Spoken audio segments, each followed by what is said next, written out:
got our caulk line done around through here. I use little special tools and stuff to get these corners really square and nice and clean, and it just makes a better finish, you know, when you're doing your paint work. A nice real fine bead and in the corner where you don't have a big old, you know, glob in the corner, because that's hard to cut in around a round corner.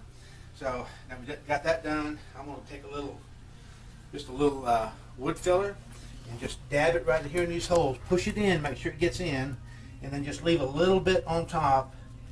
And I'll show you how to little wet sand that off, but we don't have to sand the wood. See, I'm pushing it in, and then leaving a little bit on, not much, just a hair. Okay, you can see. And here in just a minute, we'll come back and with a rag, and once it sets up and gets hard, it'll just be smooth across, and that's what you want. Okay, we've let that little wood filler set up a little bit, and now we're going to come back. I'm taking a smooth cloth here. It's like a t-shirt material, cotton, you know, and I put my finger real smooth, so we try not to push into the hole. We want to just rake over the top of it right here. See how smooth that was? And there's no pressure here at all. I'm just barely touching that, taking off that excess, just like that.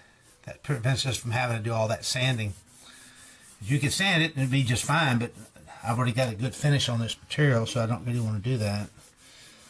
Okay, so you see how easy that is right there, and they're smooth. Let me go back over here, change fingers. Keep it smooth. You don't want it to rub into that hole. You want to keep it real smooth, just like that.